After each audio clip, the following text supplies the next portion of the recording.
మన అజ్ఞానం ఎంత వ్యాపించింది అంటే నిన్న పేపర్లో చూసి నేను మూర్చిపోయాను. ఎలా పోగొట్టాలి అజ్ఞానం? దేవీ విగ్రహాలను పట్టుకెళ్ళి నిమజ్జనం చేస్తున్నారట. నమ శివాయ. ఎలా చేస్తున్నారో తెలియదు. అపచారం అమ్మ, చేయకూడదు అలాగా. అమ్మవారి విగ్రహాలను నిమజ్జనం చేయకూడదు. ఎవడో చెబుతున్నాడో ఎందుకు చేస్తున్నారో తెలియదు. పిచ్చి బాగా ముదిరిపోయి మొత్తం చెరువులన్నీ పాడైపోతున్నాయి. అమ్మవారి కోపం వస్తే పేటరేకిపోతుంది ఆవిడ. ఏమనుకుంటున్నారు? వినాయకుడిలాగా శాంతమూర్తి కాదు ఆవిడ. వేసేస్తుంది ఒక దెబ్బ. నన్ను ముంచడానికి నువ్వెవడరా, నేను మొత్తం ముంచేస్తానని. ఇటు దశాయుధాలు ఉన్న అమ్మవారి విగ్రహం తీసుకుని నిమజ్జనం చేస్తారా? బుద్ధి జ్ఞానం ఉందా? నాకు మంటెత్తి మాట్లాడుతున్నాను నేను. గణపతి నిమజ్జనం అంటే అమ్మవారి నిమజ్జనం అది మంచిది. వెళ్ళిన వాళ్ళు కూడా నిమజ్జనం చేసేయండి, చొనదిరిపోతుంది. వీళ్ళు కూడా మొనకమన్నాడు దాంతోపాటు. లోకు కట్టేశారండి వ్యవస్థను. ఇక్కడ అమ్మవారి విగ్రహాల నిమజ్జనం ఏంటండి? ప్రతి పూజకి నిమజ్జనం ఉంటుందా?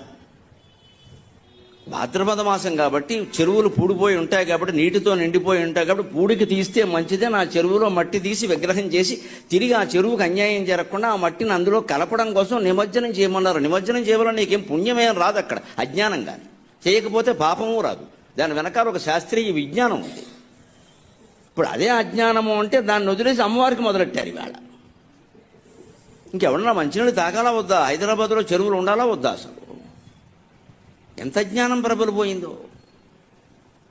మనం చెయ్యకూడదు, చేస్తే ఖండించాలండి ఖచ్చితంగా. నాకేం మొహమాటం లేదు. ఇక్కడ మతం అంటే గుడి నమ్మకం కాదండి. ఇక్కడ అన్ని విగ్రహాలు పట్టుకొని నిమజ్జనం పెట్టండి. ఎక్కడి నుంచి వచ్చింది ఇది? ఇదే మడ్డి మడ్డి మడ్డి. అసలు తత్వం వదిలేసాం మనం. తత్తుకొడుకులో తయారయ్యాం. దాన్ని ఏదో పట్టుకోవడం, ఆ చీర పట్టుకోవడం, ఆ నిమజ్జనం పట్టుకోవడం, ఇంకంతే ఊరేక్కడ. ఇక్కడ లడ్డూ పట్టుకోవడం, వేలంపాటు పాడుకోవడం.